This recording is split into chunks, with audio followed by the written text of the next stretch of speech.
VGK romps past Anaheim on Sunday 7-2. Are the Golden Knights returning to their early season form after capturing their third straight win? Your Locked On Golden Knights, your daily podcast on the Vegas Golden Knights, part of the Locked On Podcast Network. Your team every day.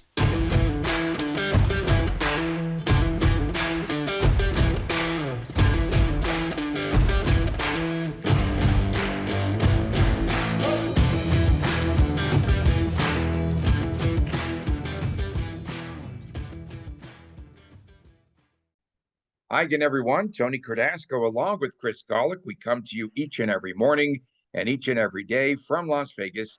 And we thank you for making us your first listen. And we can be found on Twitter at Tony Dasco, at TD Chris G, at Locked On VGK. And please subscribe to the YouTube channel Locked On Golden Knights. And we are brought to you by FanDuel. The midway point of the NBA season is here, and now is the perfect time to download FanDuel, America's #1 sportsbook. New customers get a no-sweat first bet up to $1,000. Well, Chris, an eventful No sweat. That was the Golden Knights game last night. No sweat. Yeah, that's right. Exactly. And very eventful weekend here in Las Vegas. And now all of the tourists are going home. But VGK leaves us with a big win yesterday. VGK erupting for 5 goals in the third period. And that was en route to their third consecutive win post All-Star break. Again, there were 7 different players that scored those goals in the contest. And Anaheim looking like a team that is Tanksville, right? I mean, even after you take a look at what Gary Bettman said, they're definitely a team that's tanking right now for Connor Bedard. But Jack Eichel scored again. That was really good news. Shea Theodore, he got into the act. Will Cotter started off the goal scoring spree early on, and the 10th player for the Vegas Golden Knights to have at least 10 goals. The only 2 teams that have 10 players with at least 10 goals are VGK and Seattle. So let's start there. Let's talk about the Golden Knights. And was this an impressive performance, or are the Anaheim Ducks a team in disarray? A little bit of both. I would say that the VGK did not have that good of a first and second period. Sometimes you play down to the competition, and that's, I think, what happened a little bit there as well. Definitely something that I'm comfortable saying right now is this VGK team can turn it on when they want to. I've been saying this now for about the last week and a half since, the All-Star break has ended. Phil Kessel is a perfect example. Another goal last night. He got through the dog days of summer, right? That's all we keep talking about, the dog days of the season, right? All the players, that were able to get through healthy are now starting to turn it up. Phil Kessel, perfect example of someone that didn't want to get injured, put in their time, put in the effort when it was needed. And then now that the games are a little more important, you're seeing him a little more noticeable out there every time he's out there. So this is what a lot of the VGK is going to do. I said the first 9 games out of the All-Star break were extremely important. Well, games 1 through 3, we're currently winning 17-2 right now. Yes, the schedule has been a bit favorable, no doubt about that. But so what? I'd rather, beat these 3 teams than go 2-1 or 1-2 with the schedule being poor. Yeah, and to me, the turning point. So I was downtown at Stadium Swim at Circa yesterday, watching the game on the big screen, which was phenomenal. And to me, the biggest play I felt of the game, the turning point, was Adin Hill on that stop on the breakaway on Ryan Strome. Did you agree? No doubt about that. I saw that kind of happening in a slow motion where Zegras got the puck on our side of the blue line and just waited for a second, made a brilliant pass, and Strome was basically off to the races, and Adin Hill gets down low. And, if that goes in, we have a much different game at that point. So Adin Hill, while he was kind of quiet, he made the saves he needed to. And I was kind of surprised when I looked up at the stats. I didn't feel that Vegas Golden Knights were out shooting Anaheim by as large of a margin as they did in the first period. I thought Anaheim actually had a decent start. I thought they threw a lot of pucks around the net and they had a lot of opportunities, and we were able to weather that. And then obviously Jack Eichel creates a turnover, creates some havoc, gets an assist on what ends up being the Paul Cotter goal after the Marchessault shot. So again, Jack Eichel, another noticeable game. I mean, there's so much positive to take away from this. And yeah, we're in a much more relaxing spot than we were coming out of the All-Star break. Not sure what was going to happen in Nashville. Yeah, and VGK yesterday, a minus 365 favorite. And after that first period, they were minus 700. I saw that. I saw you put that out there. At Circa. I was like, oh, I almost took a shot on the Ducks, but no, they're awful. It was the lone time I actually took a flyer on the puck line. I parlayed that with the Chiefs money line, actually. Go figure. Nice. There you go. Big day for Chris. And VGK was 1-5-2 heading into the break, and now they're 3-0. And this was the Ducks' dad trip. Man, you can't spoil the dad trip. That's just awful. But again, like, what did you see out of this Anaheim team? I felt like they quit later on, obviously, in the game when things were getting a little bit out of hand. But I'll tell you who was really frustrated because they showed a lot of close-ups, and that was John Gibson. I mean, so my son actually asked me, he's like, are the dads going to yell at him now because they lost 7-2? And thought that was pretty funny. So John Gibson, the John Gibson experience, Chris Condos. So my buddy Condos was at the game with us yesterday. We couldn't pass up on seeing a John Gibson. So listen, John Gibson is also the gift that keeps on giving all year long as he's going to be in the Central. This is a typical Gibson game. First two periods keeps VGK to 2 goals and then lets up a 5 spot in the third period. And it's not all on John Gibson. He's a fine goalie, but he's on a terrible team in a terrible situation. And this is also the person that, people in VGK land were talking about wanting to acquire. So let's just pump the brakes a little bit on that, back in the offseason. And even when LT went down, there was more John Gibson chatter. And maybe that was part of the motivation to put that to bed. Yeah. And Will Carrier, let's talk about his game yesterday. 7 shots on goal. 7 shots on goal. That's exactly what I saw too. And 7 VGK players had 2-point games, which is really big. Again, it's a good way to get healthy. We felt that there would be open ice in this game, and we felt as though VGK could score goals. And we're going to talk in a minute here about can they continue to do this moving forward. But talk about Adin Hill and how he was yesterday. And is he going unnoticed? Because we'll talk about more about the goaltending situation in our third segment this morning, but he's pretty much an unsung hero when you look at his statistics and how well he stood up in net. Yeah, no doubt. I want to look up his actually stats right now here, but so Adin Hill again, back to the save on the breakaway. If that changes, that's a 2-2 game all of a sudden. Yeah, so that's changed the complexion. Yeah, and absolutely. Maybe we're talking a much different tune this morning where VGK just squeaks by, or God forbid they would have lost that game. So Adin Hill is now 12-5, folks. So a lot of people that were throwing shade at Adin Hill, talk about his save percentage and everything. He's 12-5. Don't overthink things when you have a 12-5 goalie. And then obviously we have a new situation with our goalies. We'll talk more about that later. But is Adin Hill going unnoticed? I don't know if it's possible ever since the Marc-Andre Fleury bloody sword situation for a goalie to go unnoticed in the city of Las Vegas at a T-Mobile Arena. Okay. Coming up next, the Golden Knights are scoring a ton of goals here. Their first 3 games after the break, 5, 5, and 7 goals is what they've scored after that dry January drought. We'll talk about whether or not we feel this is attributed to a soft schedule, or is this VGK team returning to form? Stay with us. We'll return with more after this on Locked On Golden Knights. Our next partner has a product that we literally use each and every day. We take Athletic Greens because we pretty much don't have time, and it's pretty good to have a supplement that actually tastes great. So now for the past few months, myself and Chris, we really like it because it doesn't taste super healthy. It has a mild tropical taste, and we look forward, all of us do, to taking it each and every morning. And of course, you just get one big scoop in the morning of Athletic Greens, and you absorb those 75 high-quality vitamins, minerals, whole food source superfoods, probiotics, and adaptogens. And I personally consume it again. Don't have time. It's good for digestion. It's good for sleeping as well.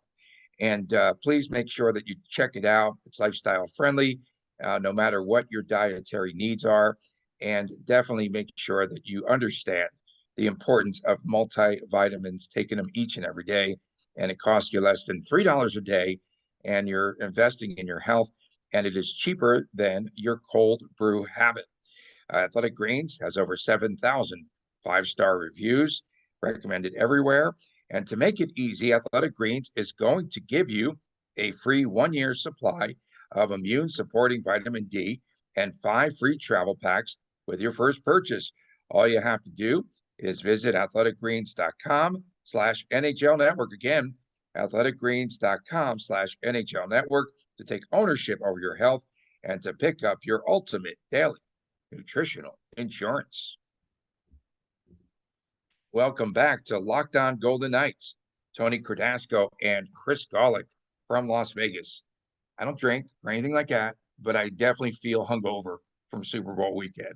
Just that thing. I don't know. All those people here. They're going to fix the field here, okay? We talk about bad ice. We're going to have a field here in Vegas that is not slick, okay? They're going to have to make sure of that for next year's Super Bowl. How does that happen for like the that was biggest bad game in the world and the biggest stage? Like how, and this isn't the first time we've seen stuff like this. Remember, they had to actually postpone the Hall of Fame game a few years ago in Ohio. Same thing. Yeah. Like I get fine, whatever. That's a game no one cares about. But how does that happen on like I just don't understand how something like that gets on a big stage. I don't understand. And in Arizona, what's frightening is that they have the same kind of field that's outside. It's on a tray, and then they slide it inside into the venue. And so I'm just hoping that it isn't that way. It was the paint, whatever kind of paint they used. Yeah, it was different or something. I don't know. It's just you have to make dumb. sure. That's absolutely. I mean, you just stole my what the Friday, Tony. Thanks. Okay, they had to change their cleats as well. So, but they were out there with 6-inch stubs by the time the game was over. Man, that was bad. Welcome back, by the way, everyone, and hope you had a great weekend as well. Thanks for making us your first listen. Please subscribe to the YouTube channel. How did the ticket giveaway go last week? It went real well. The gentleman who won, Merce Art, he had a weird name, but his name is like a bunch of swords and stuff. But he put up a lot of pictures, said he was taking his son to the game, and they had a great time. I never made it down there to say hello. We stood up in the cheap seats and had a good old time up there, counting all the goals and tallying them all off. Yeah, he's a good follow too, because he does a lot of he's really good with the artwork and stuff, and he definitely has some funny pictures up on his Twitter. Okay, this Twitter said Twitter on his tweets is what I was trying to say. I got hung up. I slipped on the field. Okay, so VGK 5, and 7 goals first 3 games out of the chute. Is this for real? Again, they had issues scoring right before the break, and now they're starting to pile it on. Is this because this is an improved team after the break, everyone healed up? Or is this something that, they're playing a soft schedule? I mean, listen, you're not going to erase 35 games approximately of suckage in 3 games against 3. Now, Nashville should have had a better fights. Whether VGK was that much better or Nashville was that much worse, either way, it doesn't matter. VGK did a good job against a Nashville team we thought was going to be better. Minnesota's been having a little bit of trouble, but, you thought maybe you get a little more out of them. Marc-Andre Fleury didn't have a good game at all. And then, obviously, Anaheim is Anaheim, but Anaheim hung out longer in that game than I honestly thought they would. So, again, do you erase the last 35 games in 3? No. I'm not going to get that excited. Now, is it exciting what's happening? Is it good that they won 3 games? Is it good that they're putting up 5 and 7 goals? Sure, it's absolutely awesome. We should probably do the same thing on Thursday against San Jose, hopefully. The test is going to be on Saturday when Tampa comes to town. We got 3 teams that gave us so much ice in the neutral zone. That's where VGK is very, very deadly. Again, Eastern Conference team, a little more of that muddy up the neutral zone. Let's see how things go against Tampa on Saturday. They don't got to put up 4 or 5 goals to make me feel good about their scoring output, but you got to win that game. And obviously you got to take care of business Thursday at home. So are the VGK back? Should we celebrate? Are we lifting the Stanley Cup in a couple of months? Relax, everybody. Relax. It's a good start. Enjoy the ride. We got a few more games to get through. and then we're going to see what McCrimmon's going to do. Yeah, and definitely start to continue to stack and pile up those points, which is more important, I think, than anything else than scoring all those goals. But it is nice to see VGK get out of the funk and to be able to score. That's a great start. 17-4 in the last Freaking three. funk. Yeah, the freaking funk. Nashville, the Wild, and the Ducks, 17-4. What clicked before earlier this season that maybe perhaps you see starting to click now? The neutral zone play. I mean, that's certainly a start. One of the first things I noticed was how fast this team got up and down the ice in that first or second breakout pass.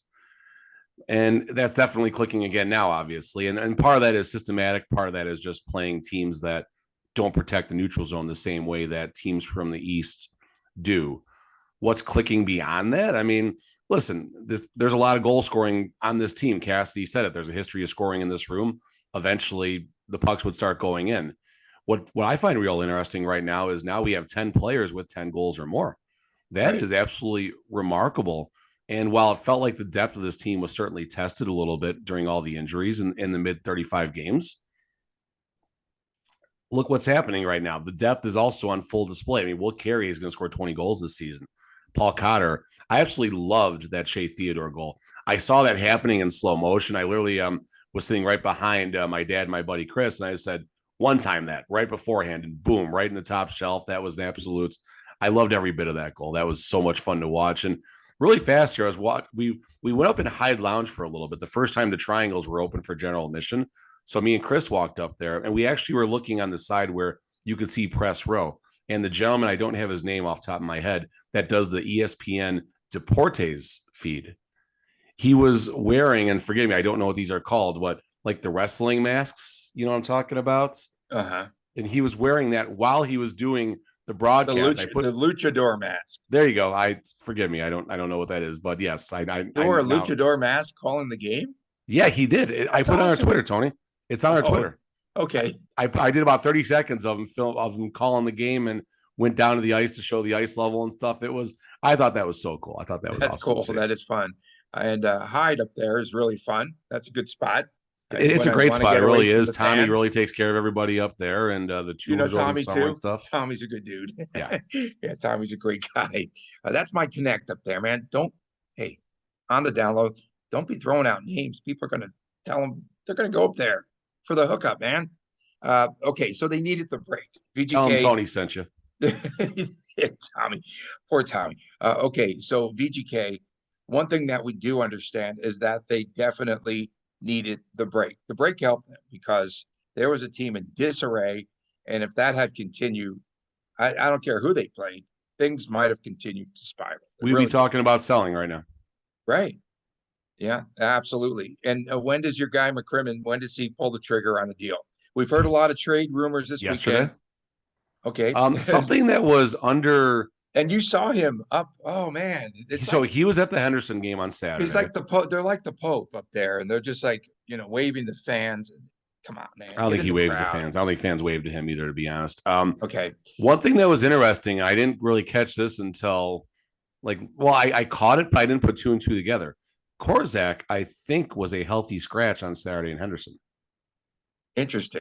That is somewhat interesting because that obviously, as far as trade pieces go, that's one of our probably top 2 or 3 tradable pieces down at the Henderson level. Someone who right now can contribute at the NHL level. So we'll have to see if there's something going on with that, or if the players in the AHL do get more rest time, depending on the situation, bumps and bruises and such like that too. So maybe there was more to it. I wasn't on the media side of the game on Saturday, so I didn't have all the information that I would normally have had, but point being that there's, the question was about McCrimmon. When does he pull the trigger?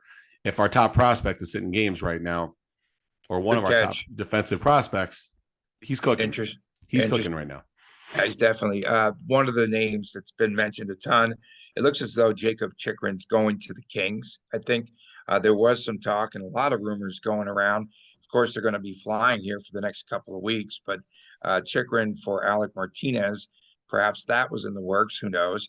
Ryan O'Reilly, from all of the rumors that we're hearing out of St. Louis, Alex Pietrangelo is trying to recruit him to come here to Las Vegas.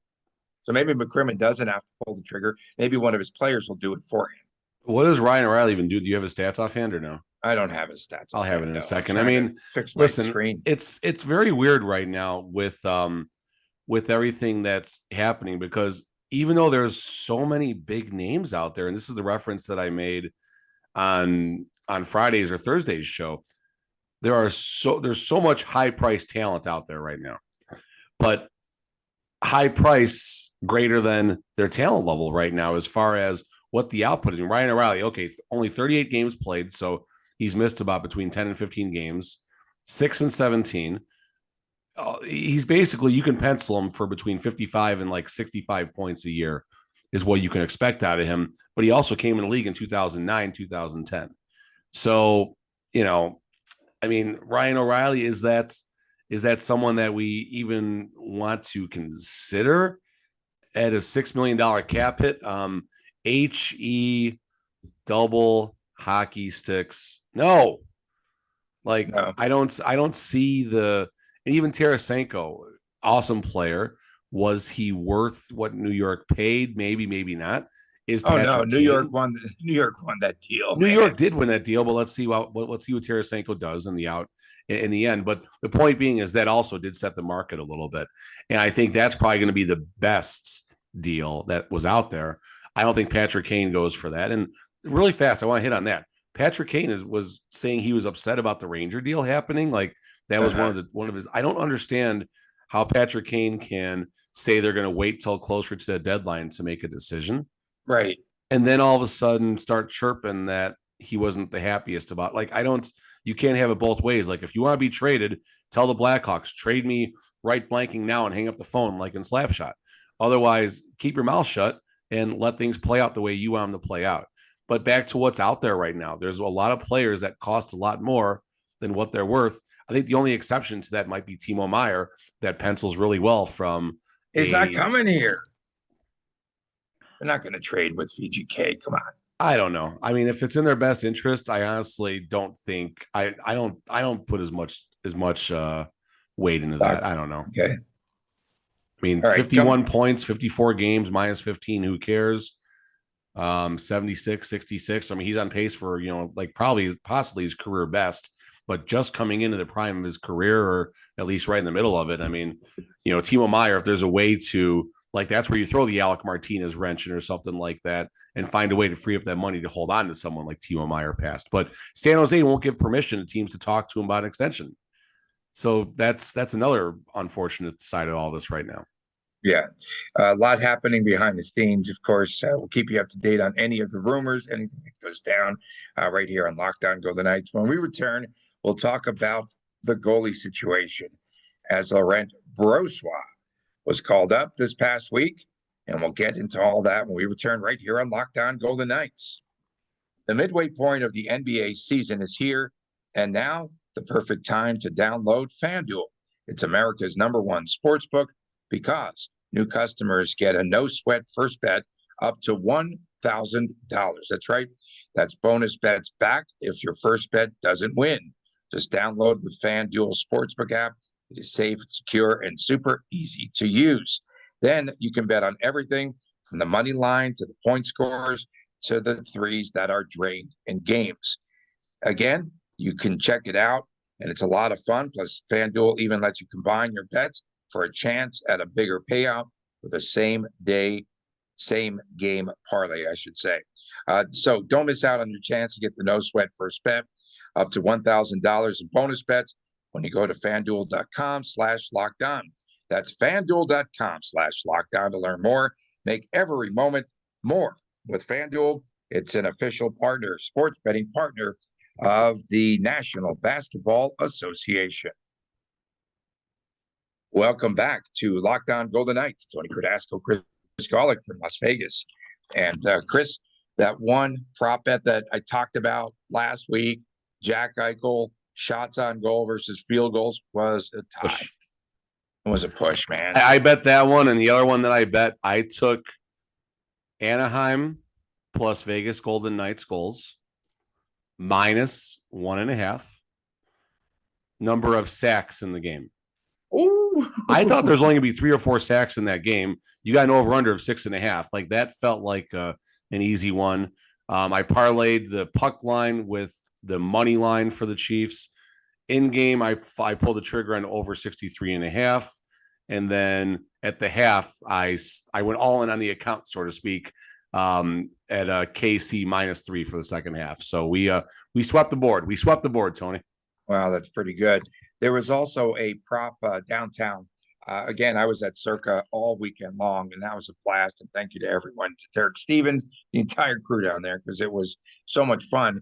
But one of the bets of the stadium swim was off the hook. One of the bets they had on the board there, one of the props was to score first. Okay, so it was Anaheim and VGK or the Super Bowl game, and less than 3 minutes in. We had the Cotter goal. And then on the Super Bowl game, it wasn't much longer than that. It was about 4 minutes or 5 minutes in. So That's in any fun. event, That's fun. that was kind of fun to watch. But Cotter saved the day, folks.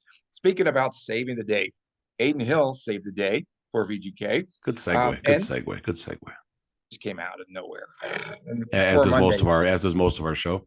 Right. I deserve some props because it props in the another direction because it is Monday, right? Okay, so Laurent Brossoit called up this past week, late in the week last week.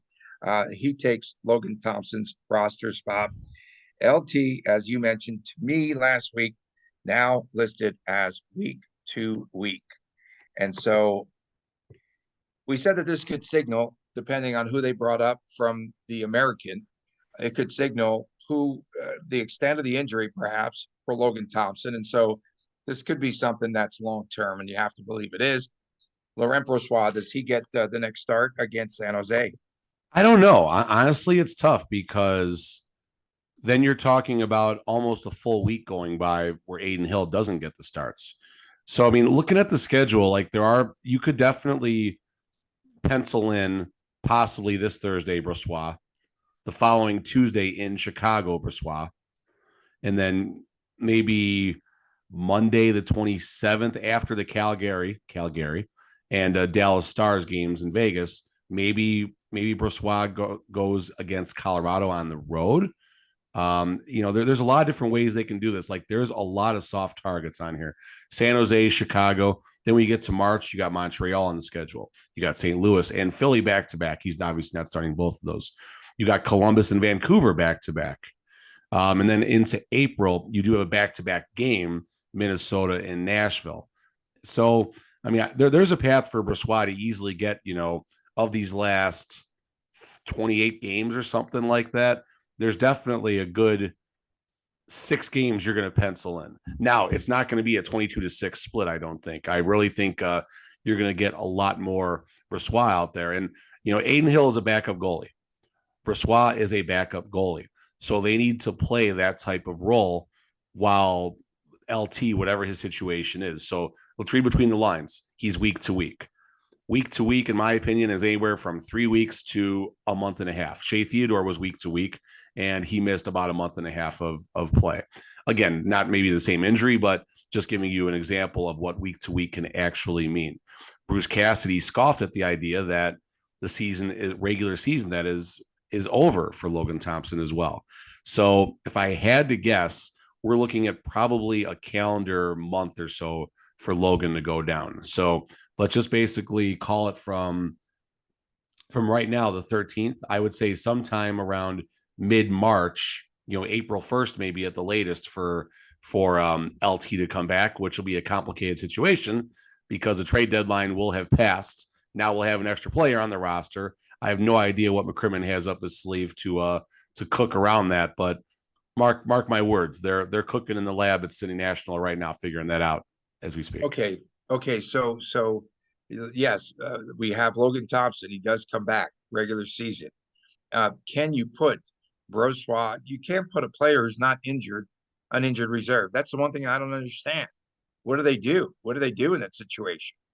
I mean, do they waive him again? I don't know. I mean, they're going to have to waive him, right? Or yeah.